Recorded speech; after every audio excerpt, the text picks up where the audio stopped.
told me to load the poxwalkers because this is keep coming back.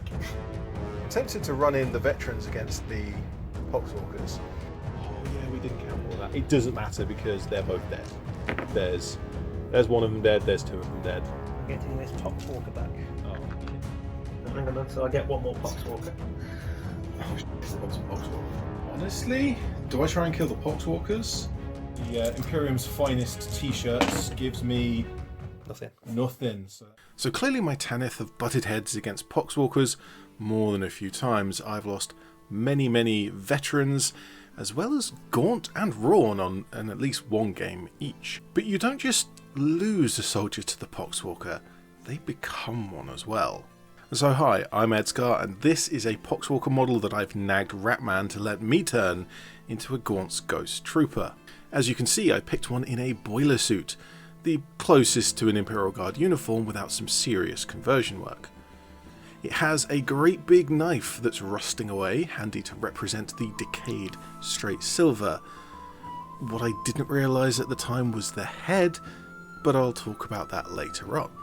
I went into this conversion with only a really limited plan. I knew I had to give it a cloak, as I seem to find any excuse to give any model a cloak. I enjoy the process, apparently. But I really let the model point me in the right direction.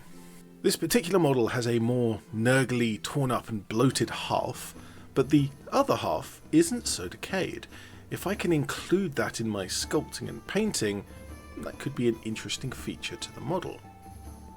As I've gained experience with sculpting, one thing that has plagued me, is surface texture and smoothing out the surface of milliput to get the best finish. However, in this case that might be something I can use to my advantage.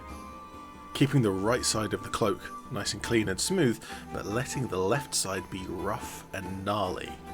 Of course I sculpted in 2 layers, as I have on previous videos, and if you'd like the full tutorial of that, I'll leave a link on screen and in the description down below.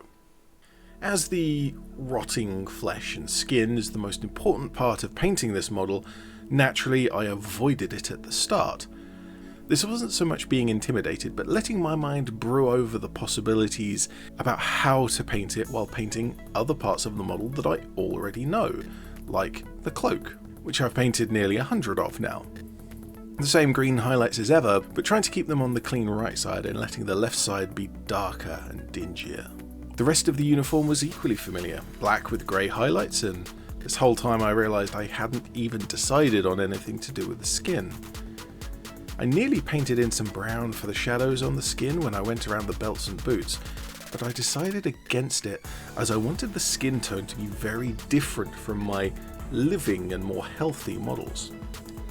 The metallics came and went for that corrupted straight silver, and I realised I was now, at this point, shying away from the skin, without a decision made. And so, to break from that, I went simple, just to see where I would end up.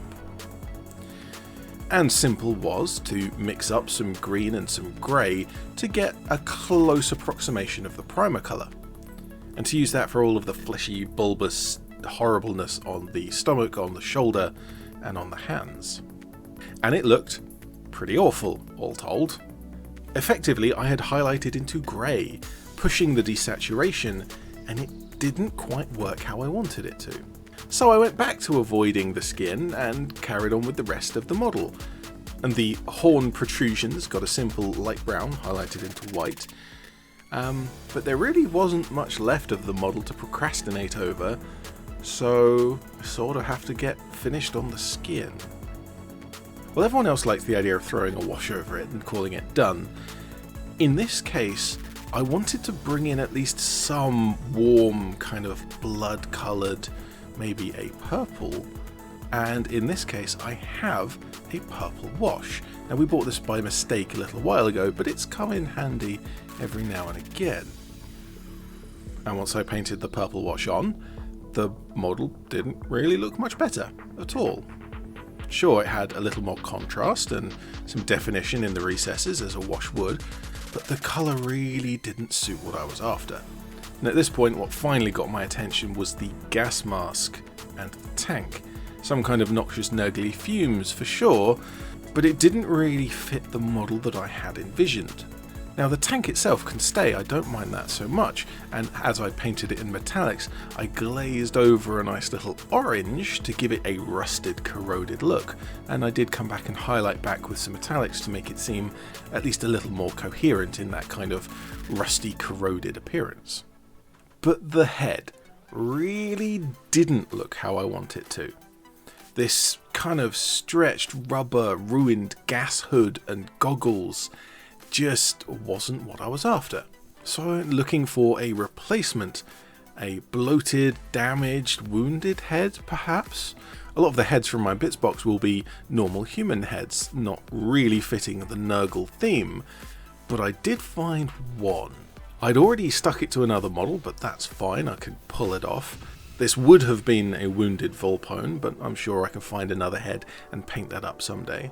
But this is from the old Bretonnian peasant set and has a bandage around the face which seems to fit, and kind of a bloated cheek as well, probably some tooth infection or something, I'm not sure. But this head got the same green to grey highlighting as the rest of the fleshy skin bag, but with extra care to make it as neatly bloated and mucky as I required. So, off with his head and on with the replacement. Far more effort than a 5-point model would ever deserve, but certainly a thematic one for my games against Ratman. And whilst this model isn't directly a pun model like some that I've made before, it does fit nicely amongst them. I wonder if I'll manage to stretch this out to a whole squad. Yeah, I almost certainly will. So please post a thank you down below to Ratman for letting me steal this model from him, and check out the description for all of the other stuff that I get up to. Apparently I have a Twitter now, not sure what to do with it, but it exists. And whilst I make these videos as a hobby, some people have asked to support me directly, so there's also a donation link down there. But with the model done, the video can wrap up, so I just have to say, I'm ED-SKaR, always will be, and thank you very much for watching.